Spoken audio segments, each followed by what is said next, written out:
मध्य प्रदेश और छत्तीसगढ़ में चुनाव की तारीखों के ऐलान से पहले प्रत्याशियों की घोषणा कर बीजेपी ने परंपरा तोड़ दी है। आमतौर पर बीजेपी आखिर तक अपने प्रत्याशियों की सीटों का ऐलान करती है। बीजेपी सबसे पहले प्रत्याशियों की घोषणा ही नहीं करती है, बल्कि जातिगत समीकरणों को भी साधने की पूरी कोशिश की है। हिंदुत्व के रथ पर सवार बीजेपी आरक्षित सीटों पर टिकट देकर प्रत्याशियों को चुनाव प्रचार का पूरा मौका दे रही है। खास बात यह है कि इन सीटों पर साल 2018 के विधानसभा चुनाव में बीजेपी को हार का सामना करना पड़ा था। बीजेपी ने दिग्विजय सिंह और कमलनाथ के समर्थकों की सीटों पर भी तगड़ी घेराबंदी की थी। इसके साथ ही टिकट बंटवारे में इस बार ज्योतिरादित्य सिंधिया के समर्थकों को भी जगह दी गई है। टिकटों की घोषणा के बाद से ही आपको बता दें कि मीडिया की टीम इन सीटों पर जातिगत समीकरणों की खंगालने में जुट गई है और कई तरह की तथ्य रिपोर्ट के अध्ययन के बाद आपको अलग अलग सीटों पर जातियों की संख्या और समीकरण के बारे में हम बताएंगे। सबसे पहले सबलगढ़। अगर इस सीट की जातीय समीकरण की बात की जाए तो यहाँ रावत, ब्राह्मण, अनुसूचित जाति के मतदाता चुनावों में निर्णायक भूमिका निभाते हैं। इसलिए हर चुनाव में रावत समुदाय के उम्मीदवारों को ही पार्टियां टिकट देती हैं।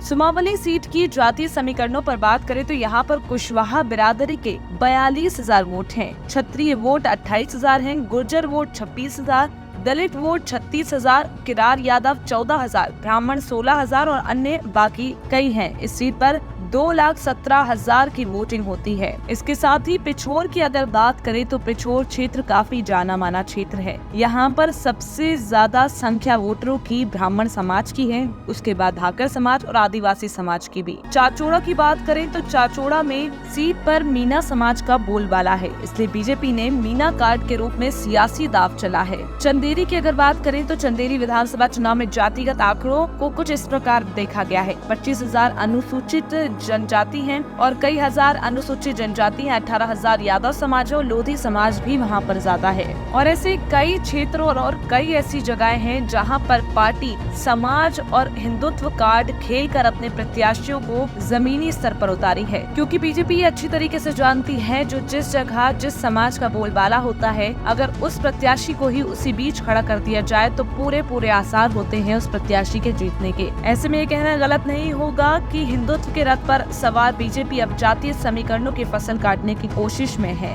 तमाम बड़ी खबरों पर हम आपको अपडेट देते रहेंगे, लेकिन तब तक के लिए आप हमारे चैनल को लाइक, शेयर और सब्सक्राइब करना ना भूलें।